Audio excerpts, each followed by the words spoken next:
So as you guys know, You always start off by saying, "So as you guys know." because they Do know, they know? like, they know. Okay. 'Cause I don't even I'm, know what you're about what to I'm about to say. say. They know. Okay.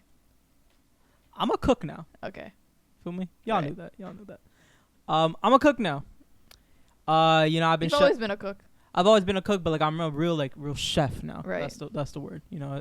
I just watched Ratatouille with him the other day. He was so happy because that's his favorite movie It's my ever, favorite movie. and he had all the lines This memorized. is me. Okay. There's no need for a direct quote from the movie. Well, I'm a rat. All right. Okay. So I've been chefing it up, right? And I was just in Florida, and my best friend Zoham asked me to cook for a dinner party that he was hosting. Mm-hmm. So obviously, I obliged. Like, I've been waiting for this moment for like a really long time. Like, I did a dinner party back when I was like a young Padawan. Like, I was like really like You still trying to host dinner learn. parties here though. But that's when I was like, I wasn't like in it yet when Okay. we were doing dinner parties. Okay. But now like I'm real in it, Right. So let me start my story. And he asked me what I want to make, and I said I want to make tandoori chicken loaded fries. Wow. Tandoori That's chicken a big loaded tongue waffle twister. fries. Tongue twister. Waffle fries, little waffle fries, right? And he was also gonna cook with me. He made some chicken birria tacos that were very, very good, right? Mhm. So he was hyping this up. He was like, "Yo, like it's gonna be so good, blah blah." I spent like hours in the kitchen with him making it. Like made the tandoori, like everything from scratch. Good, ready to go, right? People come over. I present the. You saw. It was a big It was plate. a big Yeah. feel me? Big plate. Yeah. No one ate it. No. Were you actually truthful about that? Is that true? I was telling her, she wasn't believing me. Why? Why? What happened? No one ate them. Why? Like actually no one? Like I made a big plate of it, and there was probably I myself probably ate like 15% of it, and there was like maybe like 10%. Were you just eating more and eaten. more, hoping that people Yeah, would start joining in? literally, and there was like 10% eaten by like the other like 7 people, so there was like 3/4 of it left. Probably like 80% of it, honestly. So why didn't they? And so while I'm sitting there, right, and like I'm seeing everybody just kind of like sitting around, like some people are like looking at it, some people are like kind of picking at it, right, and I'm just kind of like what's happening? Like why aren't people like messing like, and like I'm having it, and like honestly it's not that bad. Like it's not my best work. Like I made better work before, but I was like really confused. I was like, yo, why it's not what's up? Like is it like ugly? Yeah. ugly? Am I Smelly? ugly? Yeah. You You know? start questioning yourself. But my friend Soham made these chicken birria tacos, Yeah. and everybody ate all of them. So what Like he made happened? like extra for everybody, and my fries were just sitting there. And so I don't really think I have a moral. And we're to the gonna story. make all of the I guests think- like cry I think when I they just listen to the story. listen. We haven't podcasted in like 3 weeks. I just needed to like rant about that Yeah. like real quick. I was really sad, and Is it like because they were just full? That makes sense. I don't. What do you guys think? What do you guys? You think? know what you should have done? So did everyone self-serve themselves, Yeah. the birria tacos? You should have put some fries onto their Nah, plate. you know what? You just unlocked it. You just like What- triggered it in what? my head. Yeah, what? Soham served everybody the tacos. Yeah, that's I what didn't it was. serve the fries. That's what it was. Cause think about when you got like the platter in the middle. Like think about, it feels. But here's also the thing: if there were like chicken nuggets, Yeah. everybody would be reaching over, Right. picking at them, right? But those were the fries that you made are so heavy, and like you have to take it with like a fork. Yeah, there were forks. There were But forks, because there let were me forks. tell you, cooking is one part. That's like that's like a big bulk of it. It's like 70% of the work, Yeah. and then presentation is like Presentation 20%. But then 10% is like actually being the one to initiate Okay. the food exchange. Okay. That's kinda, what you're missing. It's kind of out like on. when you think of like a art at like a museum. Yeah. It's like 3/4 of it is like making Right. nice art, and then Right. like it's like putting it in the museum, and then Right. it's also putting like up like the promoting it, paper, like promoting and, like, it. telling people about it. That's what I'm You got it. saying. That's You what got I'm saying. See, it's Anyways, not. It's it was very sad. It was It's very not sad. It was very sad, and before I left, I was waiting for him to like say something about it, but I just like I left. You just kind of ran like, out. I left like a little. You I ran was in like, tears. I was like, by the way, you could just cover it and reheat it later. And then I just left. True story. Anyways, moral of the story. What is the moral of the If y'all, story? if your friend cooks for y'all, Try to eat it, bro. Yeah. Please, because like You want them to cry, just like how he did. Do you want? But at least now you know it's not you. At least now you know that it's not your food. It's not your skill. No, hey, stop with that. Stop saying that. Anyways, welcome back. Welcome back to our podcast called Difficult Dish, a South Asian podcast. My name is Mahua. And my name is Mashner. We got our Alani drinks because guess what? We're no longer fasting. Eid Mubarak to everybody. Eid Mubarak. It's past, but hope you guys had a healthy, fruitful Ramadan. I hope you guys had a unhealthy Eid. Yeah. Food wise, because those calories they'll go away. They'll go away. I was on You're making up for you know how people go on like drug benders for like 4 or 5 days. I went on like a caloric vendor. Like I said I need all of the calories, bro. I think I had bola and mangsho for like 6 meals straight. Yeah. Like straight. I remember like there was a point where you just woke up and you were like, I don't want to eat. I don't want to eat because I still have the food. Imagine having bola, mangsho, gor mangsho. I don't have to imagine. I also did the 6 same. 6 meals straight. I did the same. Like you're nothing in between. Yes. No salad in between. Yes. But also, if you guys aren't watching the video, it is Pahila Boishak season. If you guys don't know what that is, that's like the new year for Bangladesh. Actually, a lot of countries have it in the southeast. Like Thai people are also celebrating, Nepals are celebrating it. A lot of people are celebrating New Year right now. So anyway, we are wearing matching rose jasmine bracelets for happy for the New Year. And it's Shubho Nababorsho if you guys don't know how to say it in Bangla. So Shubho Nababorsho, guys. It's the year 1431 in Bangladesh.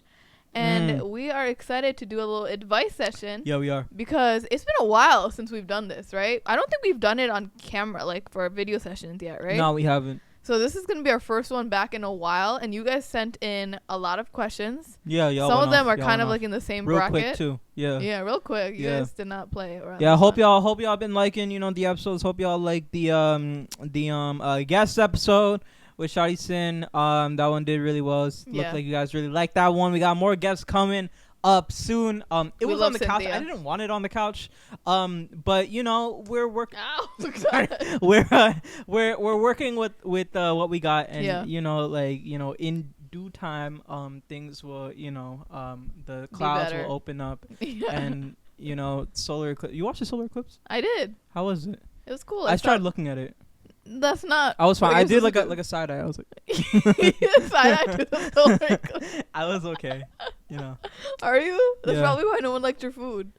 You're damaged. I was like, I had a lazy eye. Like, I didn't like my food. Anything else in current events you've been into? No. Let's get started. Okay. Yeah. What are they? All right. Like the video. Subscribe to the YouTube channel. Rate the podcast, review the podcast, follow us on Instagram at difficultish. If you guys want to be featured in our next episode where we ask you guys to share your input on whatever it is we're talking about on our stories, as always. And that's all. All right, go ahead. All right, so we got a bunch of different questions, different varieties from all brackets, right? Okay, so we're gonna try to hit all of the different categories in some way. What was that? What are you looking? My pants are just kind of ripping. Is there a hole in your crotch? No, not yet. Not yet. Okay. So someone asked, how do you start learning to cook while being a full-time college student? Dang. And you just started off with your cooking era. I like this question. Right now. I like this question. Yeah.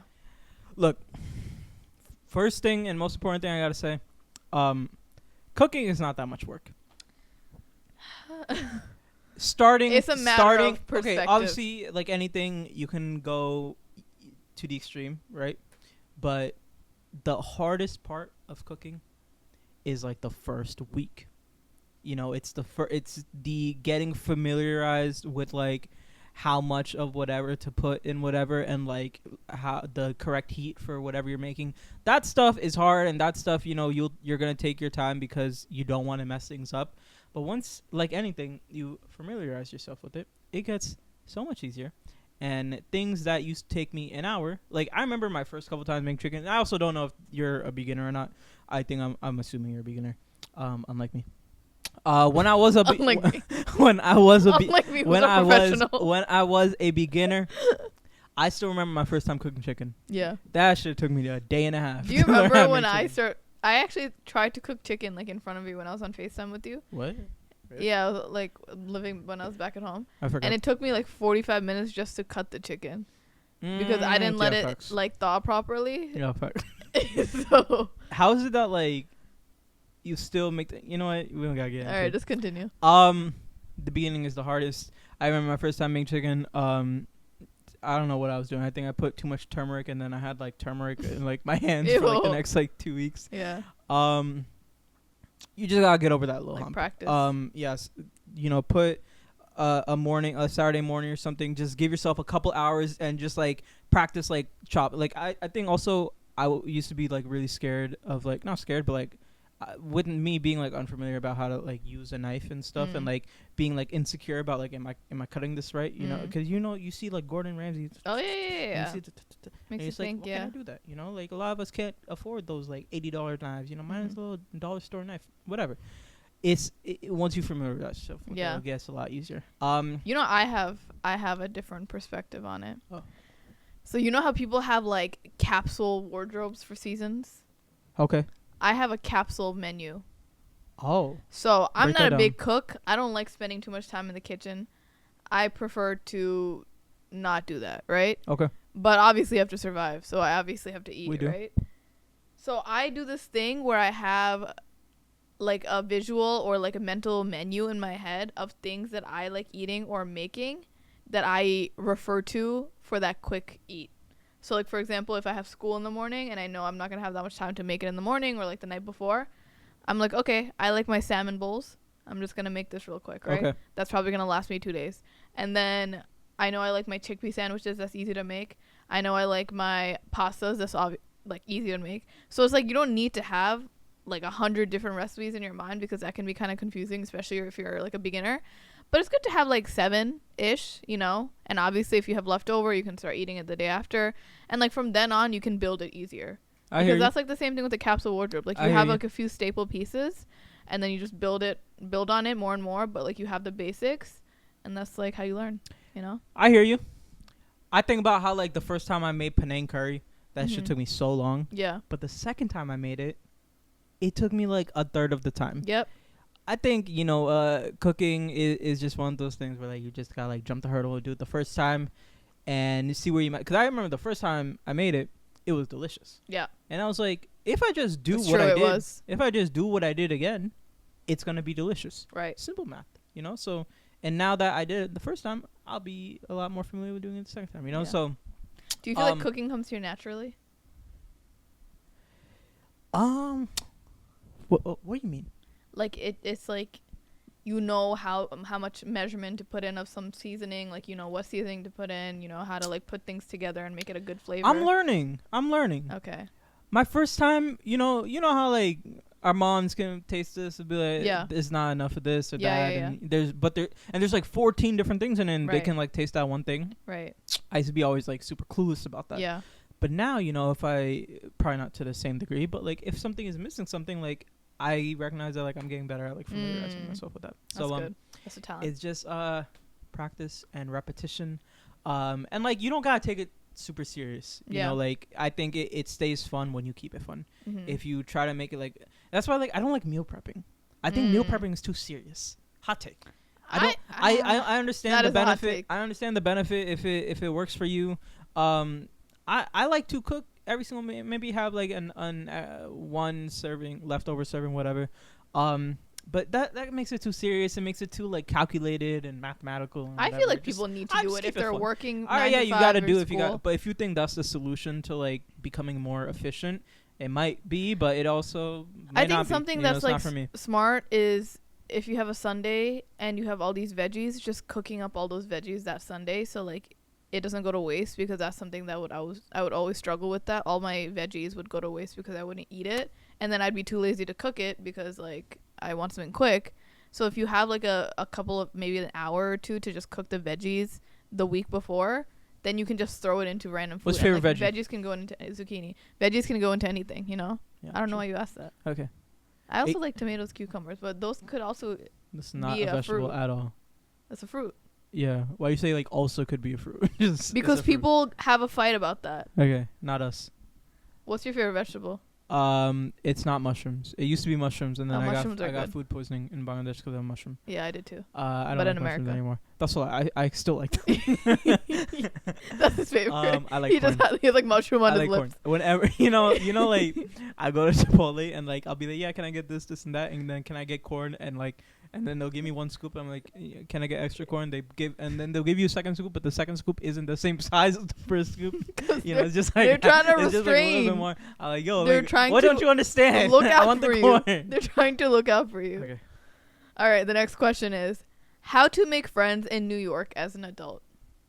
Y'all, come on now. You know, I have a whole YouTube video. That was on actually this. me submitting Yeah. that question. Shut the hell up. You have friends in New York. How'd you do it? Why'd you look at me like that? Let me go first since like it's taking a while. Go ahead. So I have a whole video on this on YouTube, how to make friends, how to, actually get out of your comfort zone and like find your people. Right. First of all, I've made friends through social media just You got because cheat code. Just keeping it a buck. that's not true because you can just hit up anyone. I used to do this back in the day too.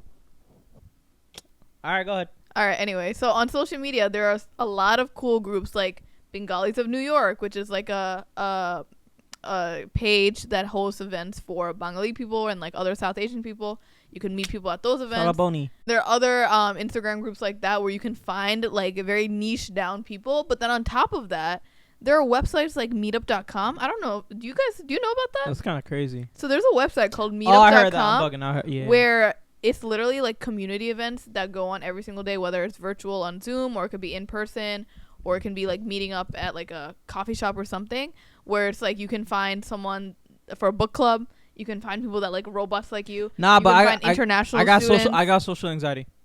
I've got social anxiety. I'm an introvert. So I you like to can go do outside. the Zoom one.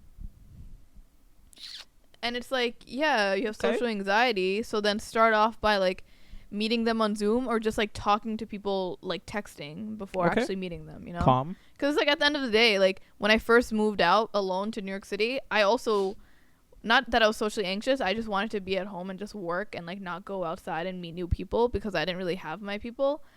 So it kind of overwhelmed me. But if I kept doing that, like I'd still be at home just like in my own bubble, you know? So you kind of have to push yourself out of there. But yeah, it's all about like the small like social media things, I feel like, and like the websites that have so many different connections. We now. do got the social media thing. Yeah. That What's thing your is great. recommendation? You're a newbie in New York. I mean, shoot your shot. You know, everybody's scared to shoot your friendship shot. And Yeah, what's the worst that can happen? not shoot your friendship shot, bro. And there have been so many times where like I would hit somebody up and I'll be like, yo, like we've been mutuals, or I don't say it. We have been mutuals. I don't say that, but I'll be like, yo, like let's kick it sometime. I was actually thinking about hitting somebody up. I was thinking about him this morning, because he like commented on something that I posted, and I was like, man, like this guy's cool, and I've never hung out with him. Yeah. I'm gonna shoot my shot today, Right. and I will. Shoot your shot, man, because like a lot of the time the other person Is also looking for friends. who doesn't want more friends. Right. Very, very, very few people in the world don't want more friends. Yeah. You know? And also I've made friends just like randomly putting myself out there. So like, going to a pottery class by myself, or like even when I take some hot yoga classes or yoga class or like any workout class, you'll meet people and you start going to the same place like over and over, where it becomes like a routine and you kind of see the same people over and over. Yeah. So that's like a great place to find like a shared interest with somebody, and that's like one more thing to talk about, and like enjoy talking about. Yeah, man, like when I was doing my first pop-up event in Orlando, I needed a photographer, and there was this one photographer that I found just because he took pictures at a place that I knew, and he was this Asian guy. His name's Jake. I hit him up. I was like, yo, can you come take pictures for my thing? I didn't meet him. I just like this pictures. He's like, yeah, I got you. He came, and we hit it off, and now we are very, very, very good friends. He's like one of my very good friends in Orlando. It could all be very, very simple. The same thing. I've done the same thing with people, and we haven't hit it off, which is fine. And like if I see them, like I'll dap them up, whatever. But when it works, you are just very happy that you did it. Yeah, because at the end of the day, like, What's the worst that can happen versus the best? The worst that can happen is that they don't answer and you guys don't hang out.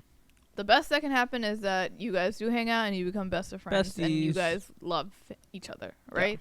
So it's like, why not take that risk at the end of the day, you know? And also, like, if you go out to like some sort of function or some sort of event or whatever, don't be that cool guy. Don't be that. I'm talking to myself. Don't be that cool guy. Don't be that mysterious guy. Don't be in the corner just on your phone, like acting like you got like somebody to text and shit. Like you have no one to text. He's on his notes You're app. not texting anybody. He's You're in your literally notes. he's on the calculator app. You're like, damn, like I wish you're scrolling through TikTok. You could, your So- sound's not so on. why is your it that- sound isn't on. why is it why that are you do scrolling that? through TikTok? What are you doing? Why is it that you do that then? Nah. Next question. Go ahead. Nah, yeah, it's okay. I don't do that. Alright. He was just adding himself just now. Yeah. Someone asked, long distance tips. How do you stay connected with your partner? Dang, Jit. Dates. You know. Oh, not that. wow. Not the eating date. Nah, but like quick little Zoom dates. Yeah. Calm little Zoom dates. Calm little like, what you doing Tuesday at 8? Mm-hmm. You know, and hopefully Shorty's like, oh, nothing. And then you send. Do I talk like that? you send over that Zoom link, Right. and On the date, you just look at each other? I'm about to put y'all on Scribble.io. Shout out Scribble, sponsor. Scribble is that game where like somebody's drawing something, you gotta guess what they're drawing. That's literally like when we met during the pandemic. Like that's just all we did. That's on all we Zoom. did. We just used to like draw. And it was very fun, wasn't it? Yeah, and we would like have other Yeah. friends join in. Yeah, cute little like double date. Remember, too. like, what was that one game, like Jamble or something? Remember all the games that like people would play online and during yeah, the what's pandemic? it called? I forgot what it was called. I know. But yeah, we used to be creative. But yeah, even after the combo- pandemic, we like Oh yeah, we still play. we still played. But then we Yeah. would make like PowerPoints and stuff. That too. Like, what PowerPoints did you had creative ones? I mean, apart from the PowerPoints, just like setting time, be like Wednesday 8:30. Yeah, Let's both not have anything planned, and we're gonna talk about our feelings. yeah, Or we're gonna talk about our thoughts on the current state of the economy, or Yeah. we're gonna talk about whatever's going on. You know, it's just like setting aside that time and not just like treat it how you would treat like a physical relationship, like how a you friendship. Like, okay, no, I mean like if you have a long distance best friend, like what are you gonna do? Just not be best friends with them anymore? Yeah, Like, you gotta actually make the effort. Like, okay, I'll call you at 8 p.m. tonight. yeah, It might be facts. 10 p.m. for you, but the time difference is not gonna stop us. Simple. You know, and it's like, it's like the small things as well. No, it really is. All the small stuff matters in a real physical relationship, but like it matters tenfold. Like when Yeah. you're long distance and stuff. Like, for example, like if you're not here and you know that I'm sick, like he's still gonna be ordering me like a care package and food and things like that. You know. Calm. Someone said, how to balance 9 to 5 while also being a creative. Oh, you can relate, huh? I mean, I'm sure there's better advice for this by someone better educated than me. But what I did was that you just gotta kind of forget about like trying to balance so many different elements of your life. Like I remember when I was 23 and I was full time working, I was full time in school, and I had started painting, and I was working on my first book and trying to like give my mother her time. There were things I had to sacrifice. I had to sacrifice my social life. I don't think I hung out with a single person. Like I think for the year that I had my apartment, I invited like 2 or 3 people over. Yeah, I think I remember. hosted one dinner party. I had my sister a few times. I had my 2 cousins a few times. But apart from that, I think I invited like 3 friends in a total of like those 15 months. And that was just kind of like the price I had to pay for, wanting to do so much and wanting to be so ambitious and just wanting to like push myself so Mhm. much. As for balancing like the actual like work / school / like artistic side, I guess it depends on like what the element of your art is. Like I always just enjoyed creating my artwork at night regardless. It wasn't something that I ever really thought about, in the morning or in the afternoon. And I think it was really important for me to like create like like a mental separation of the two, and tell myself like mornings, like this is how I want to spend my mornings, this is how I want to spend my afternoons, this is how I'm gonna spend my nights, and trying not to think too much about artwork when it's time to study, and try when I I'll always be like writing little things down, like my notes, or setting like little like reminders for like what I want to make or any ideas that I want to have. But I'll always visit them in the like allocated block time that is like my art time. Mm-hmm. Because there were so many nights where like I would want to finish a painting, but I had to study the next day. That's just like that sacrifice that you got to make.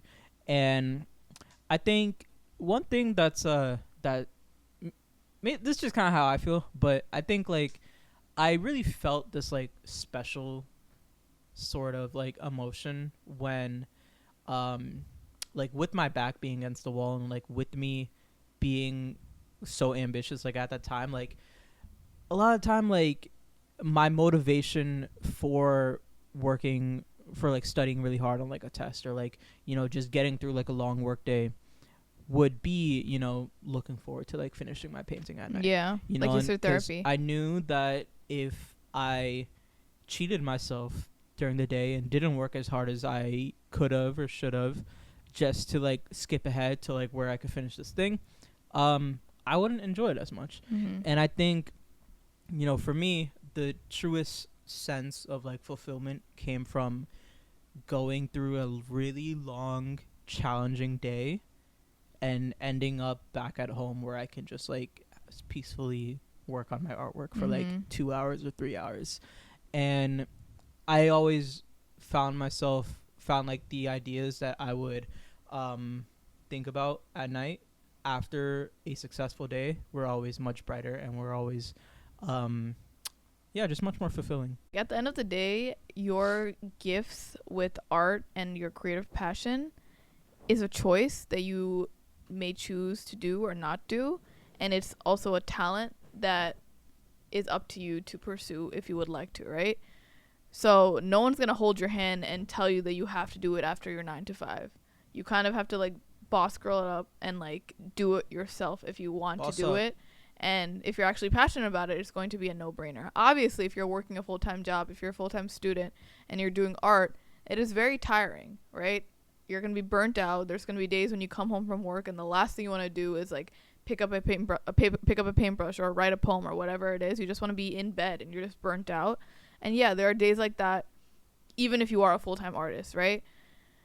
But again, at the end of the day, if you are so happy to be doing your art and your creative passion, you have to be the one to put in the work to actually do it. Whether it is at 7 a.m. before you clock in for work, whether it is at 9 p.m. when you come home from work, it's like you have to be that person to do it, because technically you don't have to, and at the end of the day, like, it is a sacrifice. You do have to sacrifice social life if that's what you want to do sometimes, or if you also want to be active at the gym, maybe you got to sacrifice that. Yeah, that's if you want to, be a cook, maybe you have to sacrifice. So it's like you can't always have the social life. You can't always have the perfect going out. You can't always have like that perfect 5 days a week schedule of working out. You can't always have that creative passion and then also work a 9 to 5 and also be a student. You kind of have to pick and choose that month of what you're delegating your time to, that year what you want to delegate your time to, and really hone in on it and focus on it. But also give yourself some breathing room sometimes, because it is hard to balance it all. So don't feel like you have to have the same schedule and the same routine every single day, but still take your creative passion seriously, because at the end of the day, it's also like a therapy, an escape from your work.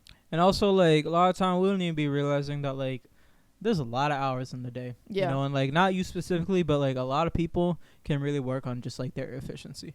A lot of people be wasting a lot of time doing God knows what. Even if you got a really busy schedule, there were points where I had a really busy schedule, but I still found myself wasting a lot of time. And sure, like in the week, dedicate some hours to just waste and rot. That's fine, but not too many, especially if you got much more that you want to accomplish in life.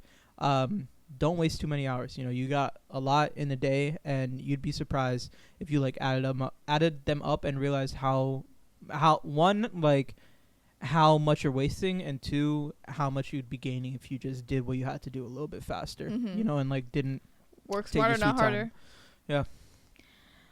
So someone said, South Asian parents who find it difficult to accept that their children are adults. So not really a question, more of just Good like God. talk about that. Good God. Is there a way to Good God. not make yourself seem like a child your whole life in front of your parents?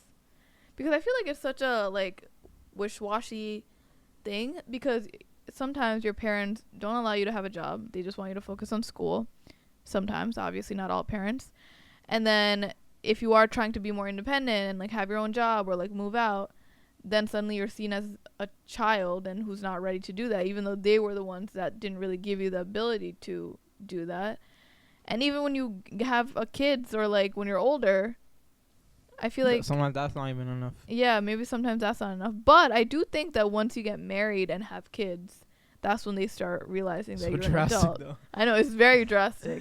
Just I get a think for little- me personally, like once I started paying more bills and once I actually forced myself into my own apartment. Why'd you give me side-eye just now? Because you just stopped talking. Yeah, sometimes I have to Okay. accumulate my thoughts, Accumulate. formulate, Gather. So when I like went and got my own apartment and I lived there, yeah, obviously my parents gaslit me and told me that I wouldn't be ready or capable to do that, but I still did it. And I think since I went against what they said and I proved them all wrong, they take me seriously now. Yeah. Like now there's more of like an established trust because I was able to conquer that, you Yeah. know, and pay the bills, you know. And also, I think different parents prioritize different things. Yeah, that's true. And I think sometimes you have to target what their specific priority is. Like, my mom always tells me to pray, and a lot of the time I don't.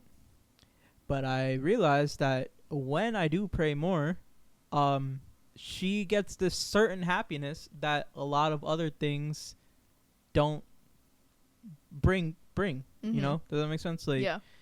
like I could be paying every single bill of the house, or I can be doing a certain amount of this. But if she prioritizes this more than just like paying the bills, she will see me in like a much better light, even though like the bills are probably much more important, or like Yeah. whatever it is.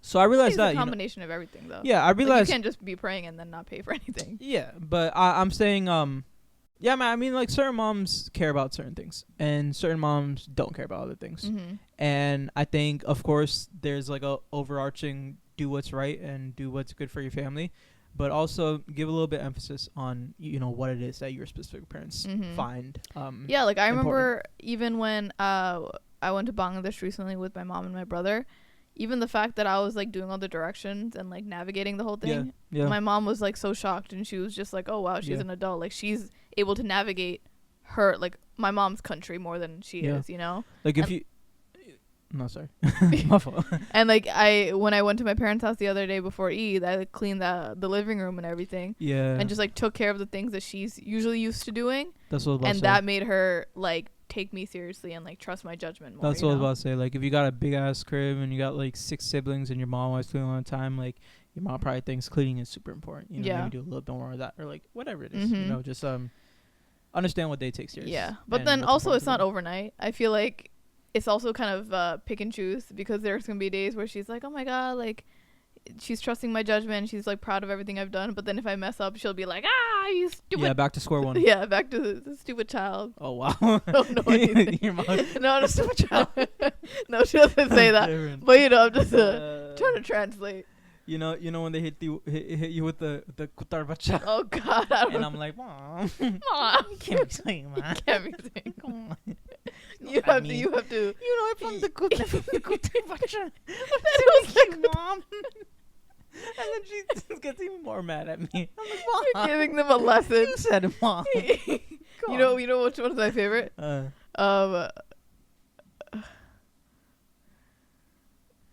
Yeah, same.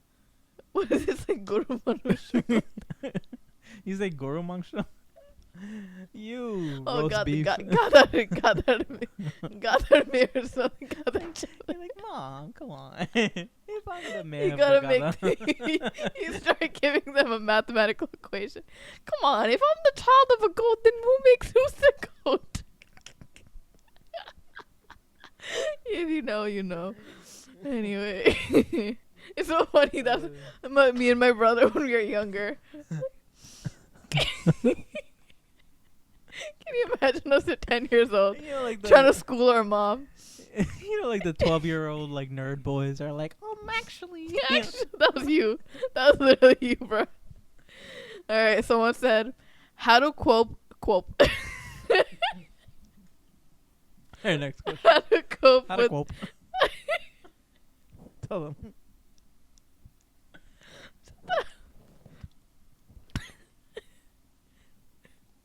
If you guys aren't watching the video, bro, Bashoon has a whole gallon of water in front of him. So the question is, how to cope with not adhering to the Desi status quo? With a gallon of water down. Is someone racing you? Why are you drinking? Did I tell you to stop? I finished the question. Then answer it. How to cope with not adhering to the Desi status quo? It's like if you have short hair and you're a girl, or like if you don't even identify as like she, her, or like he, him, and you're completely different from that.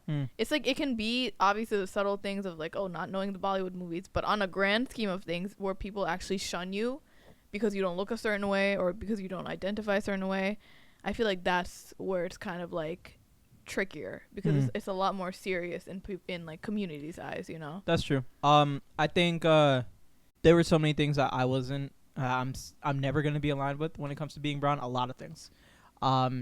And I've tried to like navigate my path and like understand like what my boundaries and what my border is going to be between like being like a quote unquote like traditional South Asian man versus just doing my own thing and like doing what I feel like is right for me.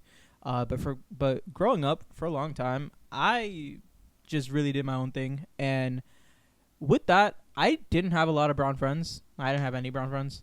When you say doing your own thing, what do you mean? I meant like we all know what the stereotypical like the norm, societal norm of a South Asian person is. Yeah. You know, which is like things that I kind of mentioned, and like, you know, I was but like you kept doing I just what kept you doing my want own to thing. do. Like I was really into fashion, which no 15-year-old Bengali kid is into, especially back then. Yeah. Like no brown like boy was into fashion. Making YouTube videos, by the way. Don't forget about that. I was like the OG YouTuber and like into like buying hair products and like shit like that, you know, and like, and I don't know. I think I'm not really trying to go anywhere specific with this other than I'm at the end of the day, like me reflecting on like that period of my time or the period of my life. I'm happy I did like that experimenting. You know, I'm happy I had the courage to be like freely do whatever I want, even though I was ridiculed for it, even though my mother was throwing away this and that, but in like my bathroom cabinet, I still went through like that phase myself, and I got through it. And like I look back at it thinking like, man, like I'm happy that I was honest with myself, and just because, you know, I don't want things to ever sound like, oh, it's like a phase for you, because like that's something that I hated hearing is like, oh, you're in a phase. You're in a phase. Like when, especially if you're doing something that like you actually really love. Like I used to like really love fashion, and like whether it was a phase or not, like I just didn't want people saying that to me. It's also like you have to be bold with your truth. Like if you are something different from the traditional norm, own it. You know, don't let your culture or your background change that about you because you feel like insecure or you want to be more well liked. And also, yeah, this is easier said than done, but change your environment. Maybe the environment around you is not accepting it. Maybe it's not their time to accept it. But maybe it's up to you to finally go to an environment that's brand new where you can kind of start over, and you'll find the people that actually support you, and it'll make it feel normal for you to actually be like that, you know? Whether it is having colored hair, whether it is you know, being in a queer relationship or being queer. It's like be in an environment that makes it normal for you. Don't be in an environment that makes it feel like it's abnormal to be you, you know? And obviously I'm not telling you to like move away to another country or like go, you know, do something drastic, but it can just be you surrounding yourself with better friends. It can be just you finding a community online that actually like supports who you are as a person, you know, because if you are constantly around negativity, yeah, sure, do your thing and be against the status quo. But if you are constantly around that negative energy where it makes it feel like what you're doing is wrong, it's going to make you like hate yourself in a way, you know? So it's really important to find like your people. Like, yeah, maybe do your own thing like what you did and be truthful with who you are instead of trying to hide yourself. But at the end of the day, it's going to be hard to be just lonely, you know? So try to find your people as well. And a lot of the time, you know, we be telling our parents shit way too early. Yeah. You know, like a lot of time, I used to do this a lot where like I would have like a hyper fixation on like psychology, but because of my, you know, 11th grade psychology teacher, I go to my mom, I want to be a psychologist. Just saying that off the get-go, she's, like, one, she's not going to take that serious, and two, it's like I kind of like ruined, like if I really did want to do that, like I did it too early. You know, I should have done like the exploration myself. I think that's something that like a lot of brown kids got to face is when we tell something untraditional to our parents, they're not going to take it serious, and they're from that point on, it's an uphill battle trying to convince them. Whereas the right way to go about things is like if there is something that you are very set and sure on in your life that you want to pursue, you have to explore it first before you bring it to them. Yeah. It's the same way between like with like, you know, if you're working really hard on like a certain award or certificate or whatever it is, a lot of time it might be beneficial to like hide the fact that you're even doing that like from your parents in the first place. Yeah. You know, other than like, you know, a college degree or whatever. You know, but if there's like something personal that you're working on or like a personal project or passion, and obviously, you know, it's something that you're very proud of, so you want to tell the people that are closest to you. I've learned from experience, you know, there's a right time and place to tell our parents things, and a lot of time it's not right in the beginning because if you have a strained relationship with your family. I don't think all parents are like that though. Yeah, but a lot of time, you know, you guys are very far apart. Saying things out of the whim, it's, you know, it's like me shouting to somebody over there and like getting upset that they're not hearing me. It's like you're so the far, mentality you is know? different. Like Yeah. we'll work towards an understanding. Yeah. So good one, buddy. thanks, buddy, pal. Legit. So someone asked, this is actually the last question. Okay. Overthinking in a new relationship. How do you combat that? You know, this is an interesting question because the first step is realizing that you are overthinking. The first step is realizing that you have an issue with this, right? So kudos to you for actually realizing that you even have something that you want to fix, right? And let me tell you, if you have had traumatic relationships in the past, not even romantic, just relationships with your parents, friends, whatever it is in the past, it's going to be hard for you to trust people. It's going to be hard for you to be in a healthy mindset or a relationship. And that's normal for a lot of people, you know? So it's good that you realize that overthinking is a problem for you. Maybe anxiety, maybe trust issues, whatever it is. Because now there's going to be like a way to actually start fixing it, right? But there are also other people that believe that they're 100% perfect, that believe that there's only the other person that's in the wrong constantly. They're always on defense. And so kudos to you, right? Overthinking is obviously something that you can fix on your own through therapy, but also with the person that you are with in that relationship, it's also on them to make you feel secure and make you feel like validated. And yeah, it's never up to your partner to cure you or make you whole or make you complete, but it certainly plays a big part if your partner is making you feel heard. Like if you're overthinking about, maybe you feel like your partner is cheating constantly, even if there's like no reason for you to be feeling like that because they're 100% truthful or like whatever it is, it's also up to your partner to like hear you out, even if you keep saying that feeling, even if you keep feeling anxious, and like validate the fact that like they're not doing that and that they can walk you through everything, you know? So it's like a kind of like a, not a 50-50, but I would say like maybe like a 60-40 or like a 70-30, where like the partner has to be there to like make you feel sane, you know? You just gotta tell them from the get-go that like, you know, you're not trying to waste your time. Like you're not trying to like like obviously it's hard for everybody to be vulnerable, especially like towards the beginning of a relationship. Like that's not what's going on. You know, like the last thing you're doing is like being super vulnerable and telling this person like, oh, like you're afraid that they're doing this, or you're afraid, you know, you don't like that they're hiding this. Like those aren't really conversations that happen right in the beginning of the relationship. Just because everybody has, you know, like that fear of like opening up too much.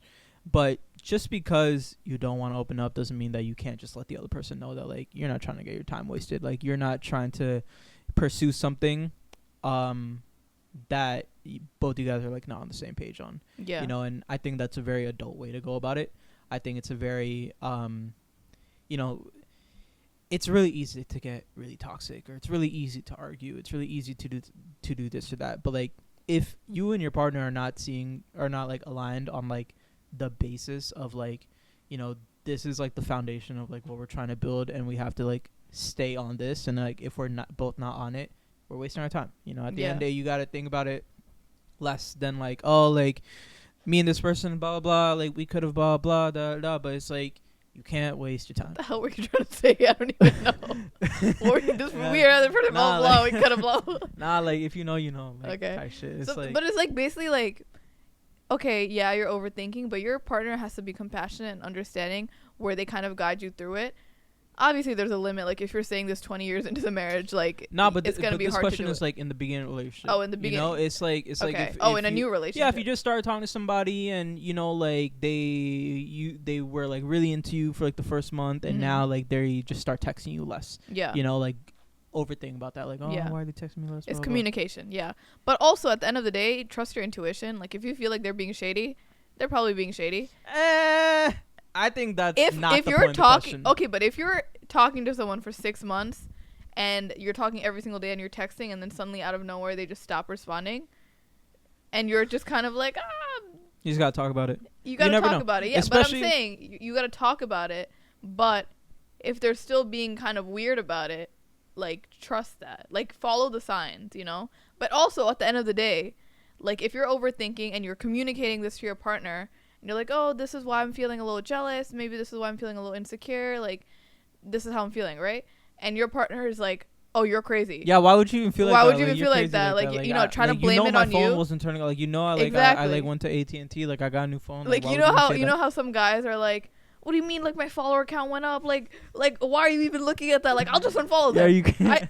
I liked her picture. I didn't even follow them. It was I didn't even do that. Like, it was so long ago. Like, right. But I'm saying, like, if you say your feelings and that's how they react. Yeah, donezo. That's out of here. That's your sign. Out of here. That's your Bye-bye. sign.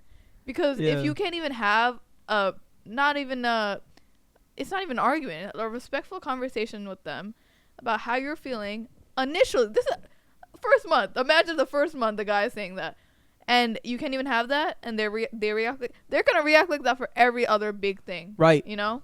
So it's really important to acknowledge that you have maybe something that you want to work through, communicate it, but then also have a partner that respects you enough to talk about it with you, guide you through it, and just like validate you, you know?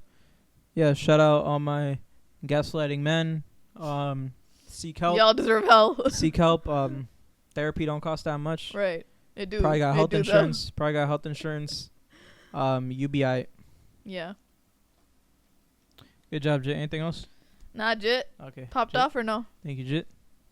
Yeah, for me, like, how you feel about Also, we're just two dingleberries. We didn't even say that in the beginning. Disclaimer: the reason why we don't do advice sessions as much anymore is because people we clearly don't know anything. People think we're professionals. People like take our things to heart.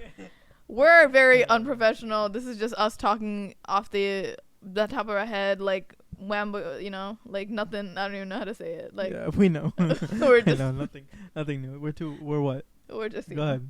Dinkleberries. Dinkleberries. Yeah. Feel me? Yeah. Let's see. What can we talk about? We're done.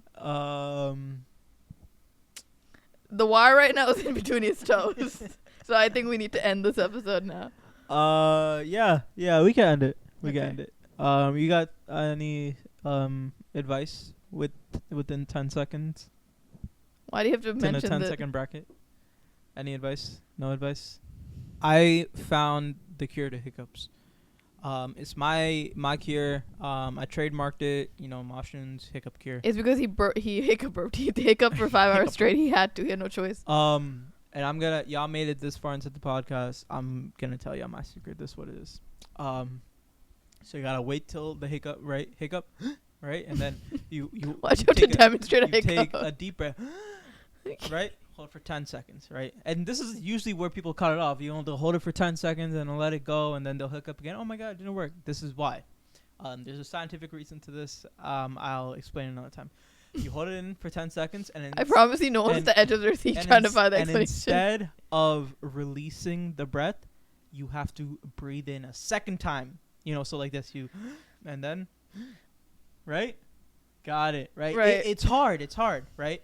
Then that second breath, you gotta hold for another 10 seconds. So 20 seconds It's gonna total. be hard. It's gonna be that second one is gonna be hard. So how come when I asked you for the trick to stopping hiccups, you refused to share it with me, but now you want to share it with the whole podcast? Cause they've been through so the much mud with us. you. They've been through so much. But when I with asked you, you were just like, "No, you're gonna keep it a nah, secret." cause like I don't know. Okay. So yeah, try that out. If it works, cash at me. So I'm just Cash send at me you how some, much? All right. just, Mine some- is put yourself in rooms where there are people bigger than you. And let me expand for a second. Elaborate, okay? Sometimes we get scared when we go into an event or like any party or whatever it is, because we're scared that we don't know as much as other people. Even when we go into a job, right? We have imposter syndrome. We're kind of like, "Oh my God, I'm dumb." Right? I get it. Sometimes we feel like that, and it's valid. But if you open yourself up to the mindset that there are other people that know more than you, and that's an okay thing, and you can learn from them and grow, instead of just putting yourself in rooms with people that are dumber than you or on the same level as you and you're the biggest person in the room, it makes you actually flourish more. Humble yourself. Yep. Humble yourself, but also Stay humble. Stay hungry. get in the position to learn more, Open mind. Open that Human mind connection, up. Open that mind up. You don't know everything. Yeah. You don't know anything. You're a dummy. Stupid boy. Shut the hell up. Okay. All right, guys. Thank you. Oh, what's the emoji of the week? Put little roses for Pohela Boyshak. Yeah, draw me them rosés. I Roses. need that rosé. And we've been missing the emoji. It's been a while. Yeah. But anyway, we True. love you guys so much. Make sure to like and subscribe if you're watching the YouTube video. If you're listening on Shout Spotify, out Apple, Poland Spring. whatever platform, make sure to leave us a rating or a review, because it helps us so much. And we love you guys That's so it. much. That's it. See y'all next week. See ya. Breakfast. Bye.